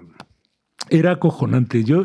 La gente se quedaba alucinada. Tampoco no había locales. Nosotros hicimos aquí el concierto en el campo del Moscardó, del Mosca, que está ahí a la salida, por la Elipa, a la salida de Madrid. Y era acojonante, porque las tapias tenían 2,5 metros y la gente se las saltaba, tío, como si se colaba todo el mundo, ¿no? Tuvimos una suerte enorme, que vendimos 16.000 entradas en avance. Las entradas en avance no se vendían por internet, que no existía, se vendían en las tiendas de discos que sí existían. Entonces tú ponías, en todas las tiendas de discos ibas y repartías un macito de entrada y ahí al final te hacían el arqueo, mira, tantas sobrado, toma y tal. Entonces se hizo una sinergia acojonante de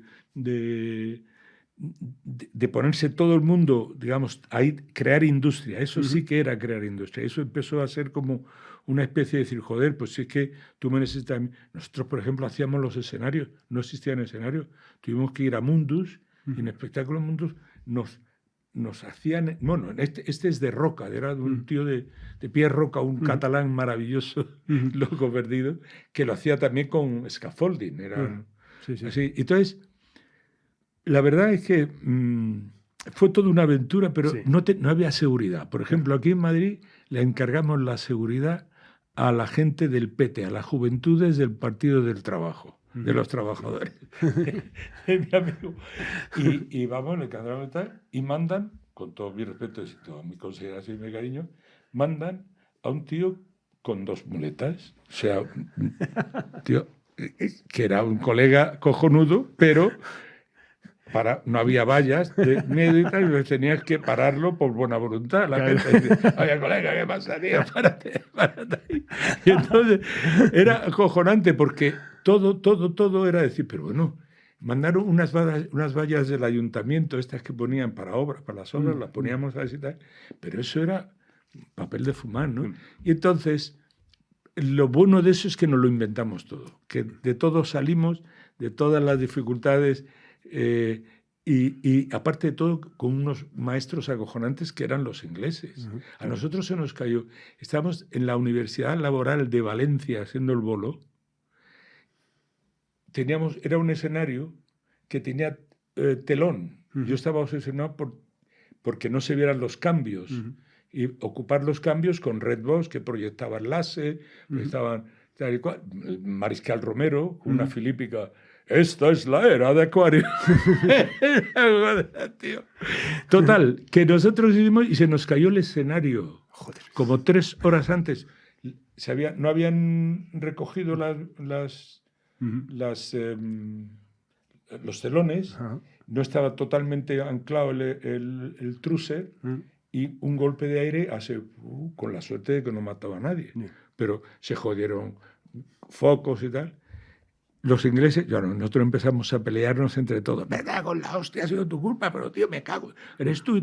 Y de pronto este tío dijeron, en 3 horas es el show. Showtime, hay que hacerlo.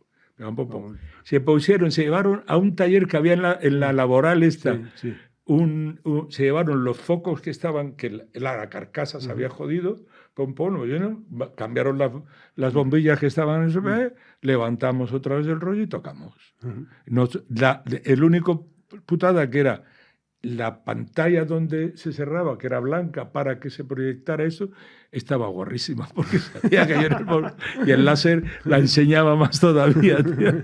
Pero fue cojonudo, fue una experiencia acojonante. Bueno, en el 79 se publica Los viejos rockeros nunca mueren, que aunque tiene su éxito, no hace prever todo lo que llega después, ¿no? Con Santa Lucía, que es realmente el bombazo, ¿no? En el disco Rock and Roll Boomerang y bueno, una canción importante, ¿no? Lo siguiente, que demuestra también un poco la generosidad, ¿no? De los autores, ¿no? En este caso de Roque, ¿no? Roque no, bueno, generosidad, ya te digo, pobrecito. Yo soy Carlos Narea, tiene que espiará, cuando llegue al cielo le dirán, oye, devuelve la canción a Roque Narvaja, cabrón. No, Roque había venido de Argentina, Roque había sido... había tenido éxito con una banda en Argentina que se llamaba La Pequeña, la Joven Guardia. Y era una banda que había tenido éxito, pero algo con el peronismo, no sé qué fue, que algo político lo manda para acá. Y el hombre estaba buscándose la vida aquí, hacía bolos, así, entonces empezaron a hacerse en los pubs, se daba mucho, había cantautores que tocaban ahí a la guitarra. Y conoció a Carlos Narea y Carlos Narea me dice, joder, hay un tío cojonudo, un tío que además lo hace muy bien, porque Roque canta muy bien.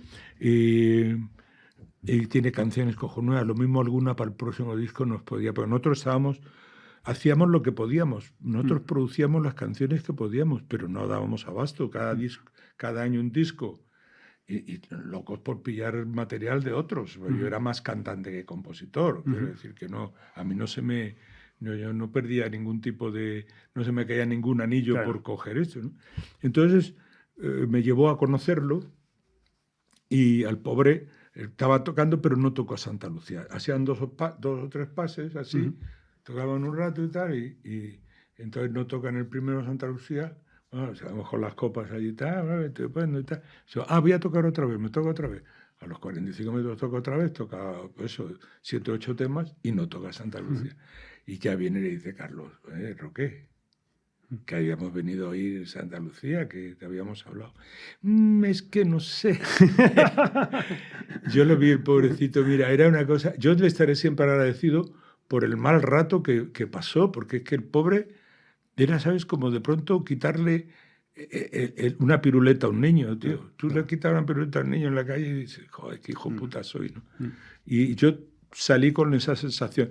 Pero he de decirte una cosa, eso tuvo una vida más larga Santa Lucía porque yo no quería ponerla en el Rock and Roll Boomerang. Yo no quería ponerla porque me estaban fustigando con que me había amanerado, que ya no era rockero, que se había perdido todo el rollo y eso para mí que era una canción country, tenía un aire de música americana acojonante, pues empecé a decir que no la metíamos, porque teníamos mucho material, se grababa más de lo que cabía en un disco, entonces en el vinilo eran muy estrictos y teníamos que meter como mucho 20 minutos por cara, pues no podíamos y tal, y yo, jugando al productor en jefe, le dije a Carlos y a Tato, esta no va, tío, vamos a meter una más caña y tal. Y el primer radio pasaron así, pero estaban ya mezclando, terminando, y oye, ¿qué hay que hacer el compósito? Digo, pues oye, tío, pues nada, a ver, y dice, que metemos Santa Lucía. Y digo, que no metes Santa Lucía. Dice, que no metemos Santa Lucía, pero tú estás gilipollas, chaval. Si este es el mejor tema que has hecho en mucho tiempo, y era verdad. La verdad que yo he sido muy gilipollas muchas veces. Pero me he dejado convencer, Bueno, y es un exitazo. Y bueno, hablando un poco de que ya un rollo más trascendental, más allá de lo de tu carrera, ¿no? Es eso, también tú has sido, bueno, el éxito te ha acompañado en gran parte de tu carrera. Hablabas antes de la poca gente que ha estado dotado de estar siempre, ¿no?, arriba. ¿Cómo se lleva el fracaso después de haber tenido un éxito? Es decir, en tu caso ha habido veces que las cosas han bajado y que de repente se han subido, ¿no? Y luego hablamos de un más que ya de un negocio, de una carrera artística donde realmente el fracaso está por encima del éxito, ¿no? Al final yo como compañía siempre digo, tengo muchísimos más fracasos que éxito, ¿no?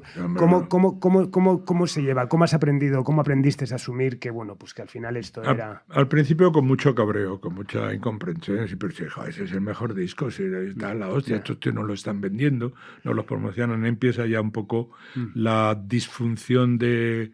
El amor se va convirtiendo en odio con las compañías, porque siempre le achacan la culpa a alguien, no hay promo, todo ese tipo de rollos. No han puesto carteles. Exacto. No viene la gente porque no ha puesto cuñas, son unos hijos de puta y tal. Todo balones fuera. Pero también, primero con mucho dolor, pero cuando ves que te has levantado, dices, joder, tío, mola, porque me he levantado y he aprendido cosas que no voy a volver a repetir, aunque fracases por otras cosas que no has repetido, porque eso es así. Y entonces, pero te digo, también es una condición, yo creo. Yo soy un tío que me ha gustado este oficio tanto, que incluso y aunque yo te digo una cosa, cuando fracaso paso mucha vergüenza, porque nosotros somos así, tenemos somos muy narcisos en cierta forma. Si no eres narciso no puedes. Pero he aprendido mucho. La verdad es que creo que yo me he forjado más. O sea, yo sabía que William Burroughs dijo una vez que el secreto del éxito era permanecer en escena. Y yo sabía que si tú fracasas, pero si tú sigues dando, aparece algo que, pum, otra vez te pone. Que es probable que te quite un poco de... Bueno, te quita un poco, no mucho, de orgullo, pero te da muchísimo más sentido común. O sea, nadie puede estar ahí, a no ser que seas un superdotado, claro. Totalmente. Bueno, y volviendo al éxito, en 1982 pues, se publica Rock and Ríos, que bueno, es el preludio de esa gira que bueno, se convierte en un referente para ya más de una generación, que bueno, hemos tenido la suerte de disfrutar 40 años después en el Palacio, que fue algo muy emocionante. Asumir un disco y una gira como Rock and Ríos, cuando tuve aquí a Carlos Narea se emocionaba, ¿no? Porque decía que, claro, que para él ha sido lo más importante de su vida, casi, ¿no? Que fue una cosa, fue alucinante, ¿no? Eso, grabar en 2 días, mezclar en 4. Fue un héroe, Carlos. Totalmente, Carlos sí. Fue, o sea, ese tío, estábamos los 3 mezclando, Carlos, Tato y yo, en Marcus Studio, y nosotros nos caíamos en los sofás, tío, derrotados, o sea, y Carlos seguía. Otra vuelta más, limpiar esto, lo otro. Bueno, no, heroico. Carlos en eso fue... Bueno, fue una gira absolutamente alucinante, que además bueno, tuvo muchísimas trascendencia a todos los niveles. También coincide con el cambio político en España, ¿no? Sí. De la victoria del PSOE, que incluso el PSOE contrata a Carlos, ¿no? Para hacer un poco los meetings, tal, el sonido... No lo sé, la verdad es que en ese, yo solo hice con el PSOE, solo hice el concierto final que hicimos Serran, Mustak y yo en la universidad, en el Paraninfo, y bueno, probablemente caer. Después de eso hizo muchos años con ¿cómo se llamaba? ¿Cómo se llamaba ella? Ay, que hicieron una compañía que yo he llevado muchas veces su sonido. Ay, por Dios, si es íntima mía esta cabeza, coño, Miguel. No es Call and Play, ¿no?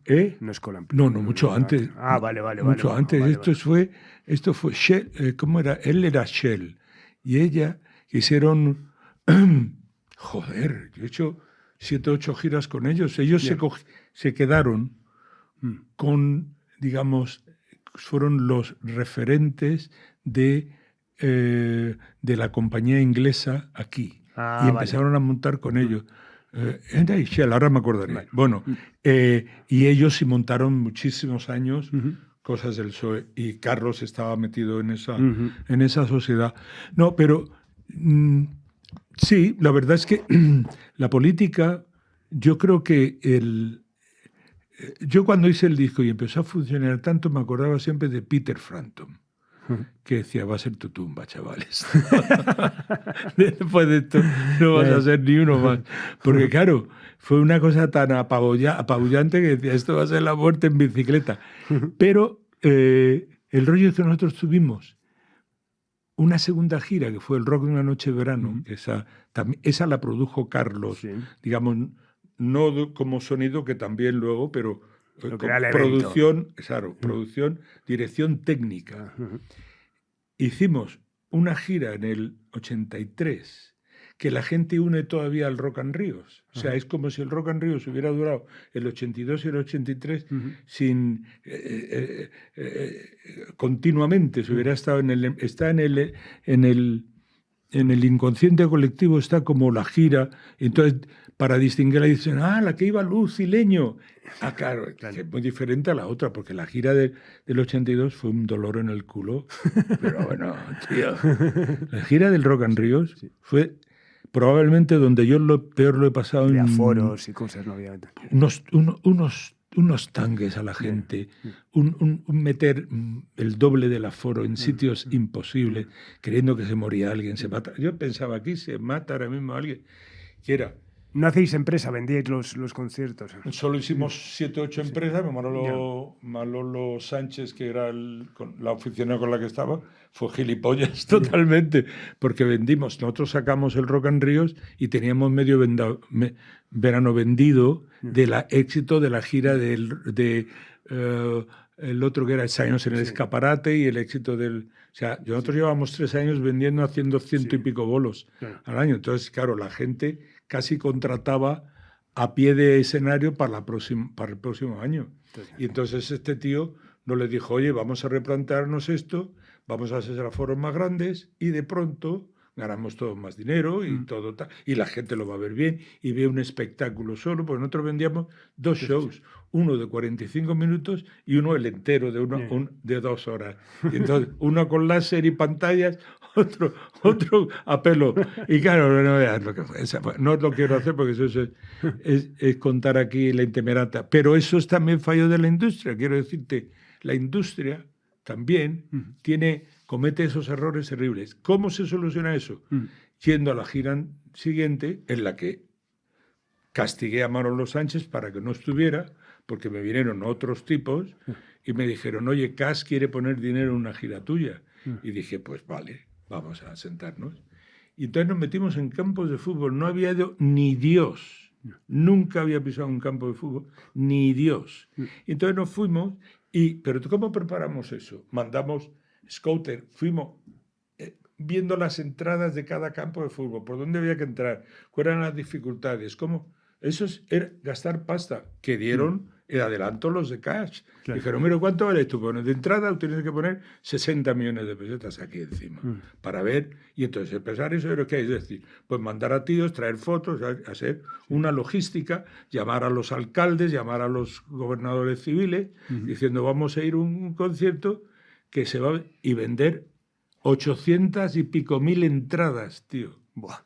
a 800 pesetas en un país donde no, o sea, donde llenaban los Rolling, tío, pero nadie más, tío. O sea, aquí no... Y coger un billete realmente coherente, llevar a Luz, que era una persona que tuvo el valor de fajarse en su primera gira a las 9 de la noche, bueno, a las 9 de la tarde, en verano, cuando ves el careto de toda la gente, fajarse ahí, que fue una universidad, no fue una academia, fue una universidad, a Leño, que eran los tipos que más respeto tenían de la gente, o sea, la gente más legal, y yo, que era un tío que ya llevaba una trayectoria y había hecho un disco muy vendedor. Y bueno, fue acojonante. Y lo pudimos hacer y lo hicimos, pero con una naturalidad estupenda, porque lo que había era gente, porque la gente quería salir. Claro. La gente está como ahora después de la pandemia. La gente quería, o sea, la pandemia de Franco fue la hostia de larga. Fue una pandemia de 40 y pico años. Y la gente, cuando no le dieron ya la vacuna, se pusieron la vacuna de la democracia, salió en tropel a la calle. Y a mí me pilló en medio. Y yo estaba en el dicho ese que está, yo estaba en el sitio perfecto en el momento adecuado. Y me lo llevé yo. ¿Por qué me lo llevé yo? Porque había fracasado muchas veces. Y ahí triunfé. Siguiendo con la innovación, en esos años también, y con tu deseo de acercar el público español a la música del otro lado del Atlántico, organizas los encuentros de rock iberoamericano en el Palacio de los Deportes. Sí, eso era la influencia. Yo tenía entonces un crédito muy grande, hasta el punto que me pedían cosas. Y eso me lo pidió el gobierno, me lo pidió el quinto centenario. Dinos algo, estamos con el quinto centenario, algo que pueda aglutinar a la juventud. Esa es la palabra. Yo ya no era joven, ni por el forro. Yo era ya un tarra, tío, ya. Pero tuve una idea cojonuda, que era decir, coño, yo estoy haciendo canciones de Charly García, tío, yo oigo la música americana que están habiendo, sobre todo la argentina y alguna mexicana, que nosotros ya habíamos ido a hacer promo a México con el Rock and Ríos y veíamos, todos los grupos se llamaban con nombres americanos. Maná se llamaba Green Hat. Maná, la formación de Maná, sombrero verde. El otro es Kenny and the Electrics. Y yo hice una entrada en México, tío, de verdad acojonante. Yo estoy con perdona, Ignacio, es que no encuentro... No sé, perdón, no es que esté subido en el yo todo el tiempo, pero la pregunta es que lo amerita. Entonces, el rollo es que cuando fuimos ahí dijimos, tío, vosotros habéis inventado el rock and roll en castellano, Enrique Guzmán, los Tin Tops, los Locos del Ritmo. Vosotros habéis hecho todo esto que nosotros hemos estado viviendo al otro lado y ahora os llamáis Kenny and the Electrics y esto y tal y cantáis en inglés todo el tiempo.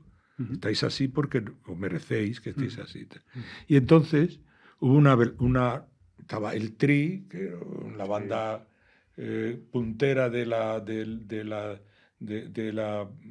gente del pueblo, que era y entonces dije, joder, si lográramos que hubiera bandas en toda Latinoamérica, que yo no sabía en Chile, por ejemplo, cómo estaba, pleno Pinochet, no sabía en Venezuela, que había ido yo una vez en el 64, sabía que seguía, me decía Javier Vargas, y Miguelito, es que en Venezuela el guitarrista, el lead guitar, el héroe, el guitar hero es el bongoncero.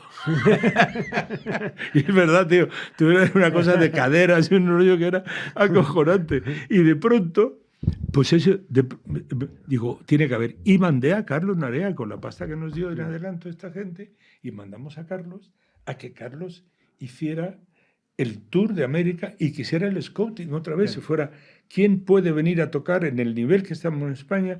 ¿Quién puede venir a tocar? Trajo una gente que se llama Aparato Raro de Argentina y ¿cómo se llamaban los venezolanos? Que me hice amiguete de ellos luego yo después. Bueno, trajeron a Terciopelados, bueno, sí. Trajimos Paralamas do Suceso de Brasil. bueno, la mejor banda que yo he visto. Sí, sí, sí. En aquel momento yo decía, pero por favor, ¿cómo vamos a salir detrás de estos? Es imposible. Y yo lo monto y me pongo detrás de estos, soy gilipollas, tío. Trajimos a Charlie, trajimos a una banda heavy de Uruguay que se llamaba, no sé, la Torre y no sé qué, que era una chica cantando y tal. Hicimos un concierto que intentamos innovar en el Palacio de Deportes, de no poner donde se pone habitualmente el sonido, porque entonces era el Palacio de los Rebotes, y lo pusimos. Pensamos que si lo poníamos en uno de los lados, el sonido llegaría antes y volvería antes y habría menos espacio de rebote. Sí. Una mierda. Era terrible. Sonamos como el culo todos. Pero vimos a Charly García, tío, aquí. Charly García, cuando salió, me cogió, pero ¿sabes? Charly García es por lo menos 15 centímetros más alto que yo, por lo menos. Y claro, me dio un abrazo y me cogió por la cabeza. Y decía, y loco, esto es el cielo, loco, lo conseguimos, loco. Era la hostia, tío. Charly, lo conseguimos, Miguelito, esto es el cielo, loco. Pero en la cabeza ella, que me asfixia, Charly, que me asfixia. Y lo pasamos genial. Eso fue. Ahí tuvimos una dificultad, que es que el Alex Lora, se puso muy bocudo se puso de tequila hasta el culo. Y estaban todos en el Hotel Convención y había un retrato del rey, sí, del que ahora es emérito, un retrato del rey, y empezó a insultarlo. ¡Pinche gachupín! Y le decía con el tequila, le tiraba como salivazos de tequila. Y entonces las fuerzas del orden público tuvieron que reconvenirlo, y Carlos Narea lo despertaron a las 4 de la mañana diciendo, oiga, que aquí hay un señor loco que se está cagando en el rey. Bueno, en el año 87 también tienes la experiencia en televisión, presentando Que Noche la de aquel año, un programa que a muchos nos marcó porque, bueno, descubrimos un montón de cosas interesantísimas. Y luego llega el Rock and el Ruedo, que, bueno, no todo iba a ser bien. Ahí se fue un poco la olla, ¿no? La innovación puede llevarte a la ruina total. La innovación puede ser lo peor para tu vida. No, ahí pasó una cosa que contravine todas las reglas que yo había creído que había inventado. Que no lo había inventado yo, ya estaban inventadas, pero yo me aproveché de ellas. Y contravine esas normas de oro, que es: no salgas a la carretera sin hacer un buen presupuesto del coste del concierto. No salgas a la carretera si no tienes un sponsor ya, porque no vas a buscar 1.500 entradas. Tú vas a buscar 10.000, 15.000 entradas en todos los lados. No salgas con eso. Y no te inventes algo que no pueda costar el show. No te inventes un escenario en el centro de la Plaza de Toros, porque levantar el escenario, para levantar la parrilla de luces y de sonido, costaba 29 millones de pesetas. Los escenarios costaron 29 kilos. O sea, fue una ruina alucinante, porque cada día, incluso, por ejemplo, Córdoba, nosotros metimos el 90% de la plaza. Ahí perdimos ya. 90%. Tenías que ir al 100%. En mayo que un día llovía, un día tal, había la mayoría de la gente que era entonces target nuestro, estaban haciendo los exámenes de la universidad. Entonces era meterlos con calzador, tío. Pedir que llueva, por Dios, que el seguro paga, tío. Que llueva, por favor, que llueva por lo más grande, tío. Que paga el seguro, tío. Pero no obstante, aquí yo creo que hicimos el récord aquí en la Plaza de Toros. Aquí vendimos todo el papel, y todo el papel quiere decir toda la gente del ruedo de pie, que cuando hay toros, el toro se encarga de que no haya nadie nada más que el torero, y si puede se lo carga, ¿sabes? O sea que... No, fue una experiencia. Luego lo que pasa es que tuve mucha cintura para recuperarnos, porque eso fue una gira demasiado bien pensada. Dijimos Ciudad del Interior en mayo, primeros de junio, y 15 de julio a 15 de agosto las playas.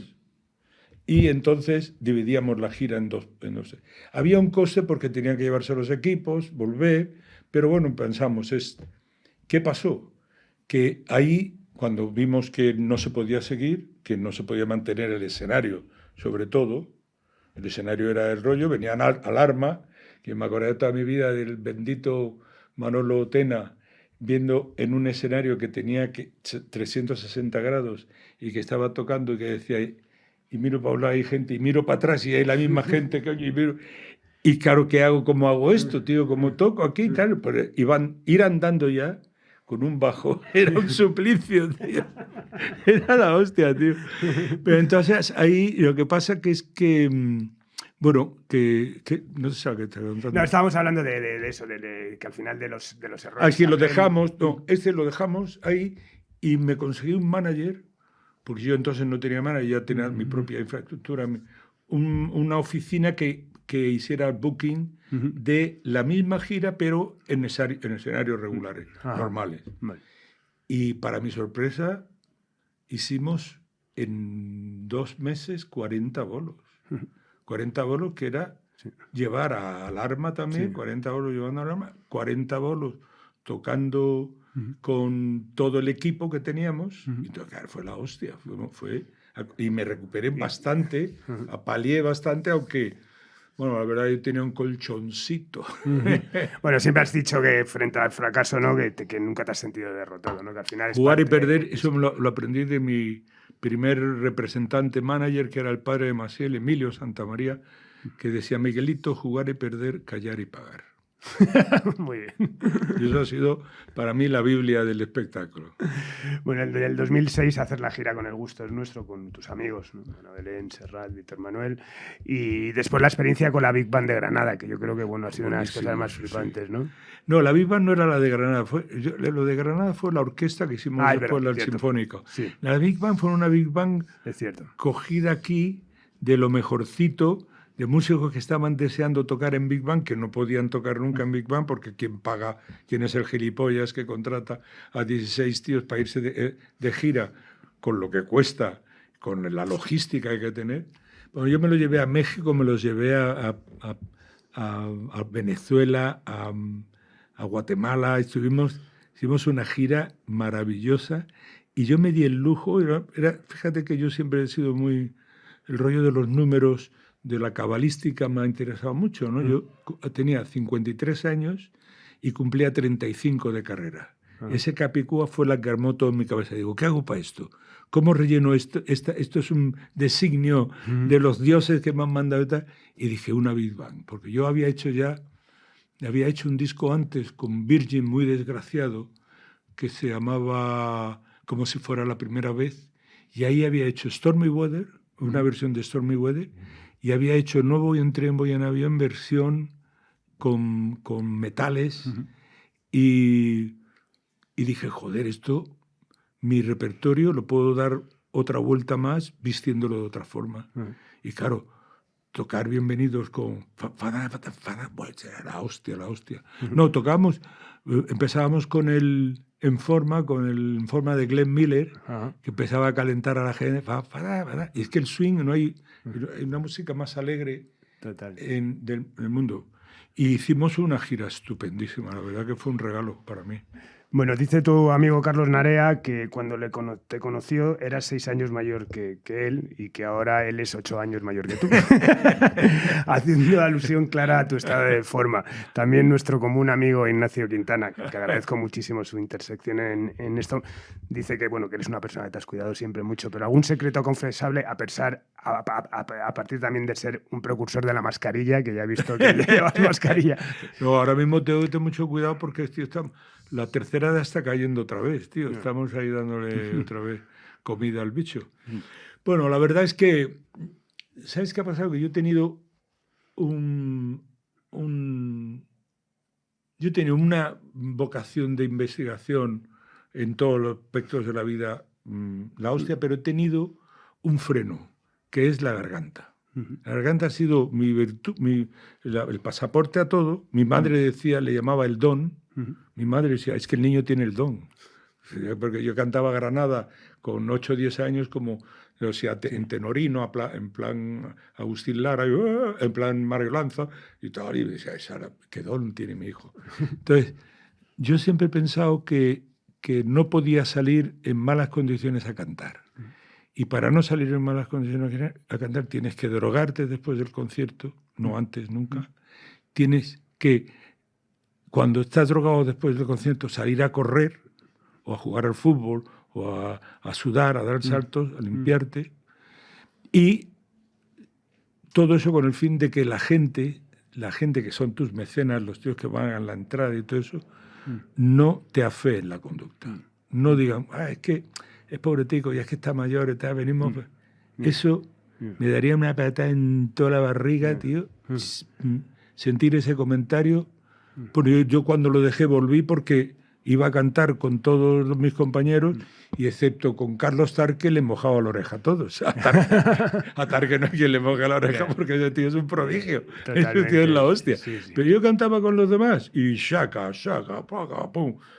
Hostia por aquí, hostia por allá, porque estaba de puta madre. Y no cobraba, tío. Iba a hacer bolos benéficos con mucho gusto para devolver a la gente lo que me había dado. Y cantaba, por ejemplo, última aventura del Black Betty Trio, lo hicimos el 14 en el Monumental, en el sitio de mi éxito de los conciertos de Rock y Amor, con un trío para un benéfico para Radio Nacional, un juguete, una ilusión. Y luego me ha servido, todo lo que siembras te sirve, y me ha servido y dije, joder, tío, ¿por qué no hacemos canciones para un formato pequeño con José Nortes? Y nos metimos y tal, y hemos revivido eso. O sea que aquí lo que das recibes. Si eres un hijo puta, recibes hostias. Y si eres una buena persona que quieres querer, pues te recibes cariño. Totalmente. Bueno, ¿cómo te sentiste el otro día en el Within Center celebrando los 40 años de eso? Yo veía a la gente con lagrimillas, yo no podía evitar tener un nudo en la garganta y decía que este tío, macho, o sea, ¿cómo puede seguir? O sea, porque fue realmente alucinante. Pues ahí fue un acto de voluntad más que de... Es cojonudo porque nosotros titulamos el primer disco, yo lo subtitulé como era... lo hicieron porque creían que era... porque no sabían que era imposible, y aquí casi subtítulo no lo hicieron porque quería que era posible, porque estaba a punto, tío. No, estuvo porque esto fue una cosa cojonante, recibir a unos tíos con lo que no tocas. Pues yo dejé de tocar con la banda en el Rock de una noche de verano. Digamos, el Rock de una noche de verano es un borrón y cuenta nuevo para mí porque yo quiero inventarme otra cosa y con Carlos nos vamos a grabar La Encrucijada a Londres y tenemos otro planteamiento. Recibir a una gente con la que no has tocado en tanto tiempo, sustituir a dos muertos, a dos compañeros, a Sergio Castillo y a Paco Palacios, y que el que sustituye a Paco Palacios, que es el hijo de Carlos Narea, pueda tocar en la batería que tocó Paco Palacios hace 40 años, la misma batería que le había comprado. Se daba una cantidad de razones, digamos, emocionales, tan potentes, porque el que sustituía a Paco Palacios era José Nortes, que es con el tío que no he dejado de tocar desde que hice el primer disco con él, que fue un disco para Warner que se llamaba Solo en compañía de otros. Entonces, digamos que la justificación moral de revivir la banda era eso, pero claro, que teníamos 40 años más, tío. 40 tacos más, que no vean lo que pesan para hacer esto. Cuando empezamos a ensayar, yo me di cuenta que tocar... Pues Tato Gómez había abandonado el bajo, ya toca guitarra, hace producciones y tal otra cosa. Tato Gómez estuvo 3 meses para coger otra vez la forma y se levantábamos, Carlos y José hicieron una labor cojonuda que es hacer playbacks del Rock and Ríos. O sea, no existen playbacks del Rock and Ríos. Entonces, con la técnica moderna, quitaron mi voz y dejaron solo el sonido, el playback. Y, por ejemplo, a Tato le quitaron el bajo. O sea, fueron limpiando para que ellos pudieran ir poniendo y tal. Y estuvieron ensayando Pero es que, oye, a Thijs Vallier me decía, coño, que salga Thijs Vallier al centro del escenario a hacer el solo. Y decía yo, a ver si llega, coño. No es que toque, es que Thijs Vallier, para bajar de la tarima del escenario a esto, Thijs Vallier es un bon vivant, es uno de los tíos más acojonantes, de los músicos más perfectos que he oído, pero le gusta vivir. Al único que le gusta sufrir soy yo, que soy el gilipollas de la banda, tío. Y por eso yo creo que fue el deseo de hacer algo que no fuera un recuerdo. Y ahora que estamos mezclando el disco, hay cosas que las canto mejor que hace 40 años. Claro. Es increíble, pero es así. Hay un momento de madurez en la voz que te permite, de alguna forma, claro, la energía que yo tenía hace 40 años, olvídate, por eso invité a todos los compañeros que invité. Primero porque todo el mundo me decía, no, que la gente se va a mosquear, si no sales tú y haces el concierto entero. Y decía yo, ¿pero yo qué? O sea, ¿qué más le tengo que dar a la gente, coño? Yo les di un disco de puta madre. Yo no les dije que se encoñaran con el disco, se han encoñado ellos, yo no he ido poniendo pistolas. Entonces, lo que yo quiero hacer es una celebración del rock, de la gente que ha sobrevivido a esto, que está haciendo y que son buenísimos, que hay tíos, no vean los solos que se hizo, por ejemplo, Ariel está tocando el sábado a la noche, unos solos que te cagan. O sea, que la aportación de Carlos Tarque en Banzai es acojonante. Annie Bisuit cantando Nueva Ola es la hostia. O sea, el Santi Balmes, el Love of Lesbian. El Love of Lesbian, cantando Santa Lucía. Me acordaba de Manolo Tena todo el tiempo. Tiene esas voces misteriosas. Es una cosa, tío, un rollo, tío, tener la suerte de oírlos aquí cantar y que estuvieran todos encantados de hacerlo, ¿sabes? O sea, quiero decirte que no es que dijeran Amaral, Eva cantando El Río, tío, con que es la vez que la he oído más maña cantando, sacando en el río aquel. Una cosa cojonuda, tío. No es un rollo no, muy bonito. Yo la verdad es que me cuidé como un putas, pero absolutamente, te lo juro. Fue una especie de sacerdocio ahí, de meterme en el rollo de estar un mes antes yendo al gimnasio, machacando, quitándome todos los dolores que tenía, porque yo estoy muy bien de apariencia, de chasis, pero de chasis estoy jodido. De chapa soy de puta madre, pero de chasis lo tengo, me duelen todas las articulaciones. O sea, yo he sido un jugador de fútbol absolutamente enloquecido y sin ningún calentamiento, sin ninguna preparación a hacer un esfuerzo potente. Ayer estuvimos tocando el sábado, en Peñíscola, y el padre del tío que me contrató me saca unas fotos de un concierto que hizo él en una sala en Badalona, se llama el Sheila, una sala de 4.500 personas del año 74-75. Lo sé por los músicos que tenía. Estaba Mariano Díaz, estaba Tony Ponce, que era el guitarrista que hizo La Huerta Atómica. O sea, que esos me remitieron. Y me dijo el tío, dice, mira, yo, Miguel, conservo esto porque ahí pasaron todo el mundo. El único que descargaba el equipo con los músicos y con los técnicos eras tú. Pues no llevábamos un tío de luces y un tío y uno de sonido. Pero no teníamos sonido de monitores, no llevábamos nada y no teníamos ni carga ni descarga. Ni ponían en la sala. Tú tenías que ponerlo allí. Y entonces dices, el único tío que he visto yo. Y me enseñó la foto, tío. Me dio una emoción, me dio mucha alegría porque dije, joder, no me he traicionado, tío. He mantenido este rollo que es el respeto a la gente que ha tocado conmigo, que yo les debo. Bueno, yo le entregaba una patata y me devolvían una ensalada rusa de puta madre. Si tú te das una canción, Vuelvo a Granada, es una canción ortopédica, hecha por un tío que no toca prácticamente la guitarra, que hace 3 acordes, y el entorno que le dan a la canción es los músicos. O sea, esos no han cobrado por eso. Ahora ha empezado a cobrar porque AIE, afortunadamente, va recaudando un derecho de intérprete de los tíos que han tocado la batería, la pandereta y tal. Ellos cobran una derrama de todo eso. Que eso es algo fundamental para que este oficio siga, que la gente pueda vivir de él. Totalmente. Y que pueda vivir de él es, pues eso, pues enrollarte bien. Totalmente. Bueno, más de 60 años después, ¿qué le dirías a un chaval que ahora está en los almacenes Olmedo del año 2022? Que no ponga una compañía de discos. Hombre, es que yo también he sido disquero. Sí, hice uno que se llamaba Rock and Rio Records. Me gustaba mucho el nombre, digo, de aquí como Reprise, tío. Sinatra y yo. Y contraté, hicimos un disco buenísimo. Bueno, hicieron un disco Gran Jefe, que era Jaime Asúa, Ramiro, el ex batería de Leño, Osby Greco, que tocó conmigo muchísimo tiempo y que sigue tocando y que es un guitarrista excelente, y el bajo que está con Rosendo, con Leño, que no me acuerdo cómo se llama ahora, por Dios, perdóname.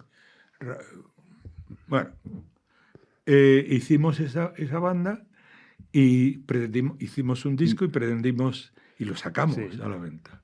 Entonces yo estaba estaba haciendo discos, había hecho con una gente que se llamaba BAT, porque mi amigo Carlos Borrallo, que fue uno de los directores artísticos de Polygram, con el que tengo mucha amistad y fue muy buen colega mío, lo habían hecho y tenía que hacer, o sea, si se jubilaba 2 años antes, no tenía el paro chachi, no tenía la jubilación y tal. Entonces me dijo, oye, ¿por qué no me contratas y tal? Entonces lo contratamos y hicimos, bueno, vamos a hacer una compañía de discos. Bueno, tío, yo he visto 2 momentos gloriosos en ese aspecto. ¿Cómo se llama? Dani Martín. Dani Martín, sí. Dani Martín, el del Canto el Loco. No. Coño, el de Twins, el de... Paco Martín. Paco Martín lo he tenido de compañero en la compañía Philips. Él estaba trabajador en Philips. Lo vi el día que se despidió de la compañía Philips con el despido en el sobre, que entonces pagaban todavía con billetes, en la escalera de Polygram, decir, hijos de puta, os vais a enterar quién soy yo. Voy a montar una compañía de discos y tal, pues no, ya está Paco Martín, como todo. Y monto una compañía de discos. Sí. Recuerdo que en el interrengo yo le digo, Paco, ahora que vas a montar una compañía de discos, no seas tan cabrón como esto, tío. A ver cómo vas a ser, tío. Bueno, fue más cabrón. Fue un tío, ¿qué quiero decirte? Que eso es la industria. Yo le decía al gran jefe, le decía, os juro de verdad, tío, que yo no sé si habríamos puesto como 3.000 o 4.000 euros, y que tampoco era... Sí. Quiero decirte, intentábamos que lo pusieran en la radio, no lo ponían, porque no era el target, no podían traer las oficiales, solo en Radio 3 alguno lo puso y tal, pero eso no hacía... y no podía, no sabía cómo venderlo. Y mira, yo nunca quería producir a un compañero porque sabía que podía joderle. O sea, que un descuido mío. Yo produje un disco con Leño, no con Topo, que se llamaba Marea Negra, que llamé a Carlos Narea inmediatamente y dije, échame una mano en esto, porque es que yo tenía un miedo enorme a cagarla y a cagarla con otros que habían depositado su fe en mí, ¿no? Y eso no lo podía soportar. Fíjate, cuando más un disco, nosotros pusimos a Carlos Borrallo que fuera, contratamos freelance a Carlos Igual para que hiciera algo de prensa, llevara por ahí y tal.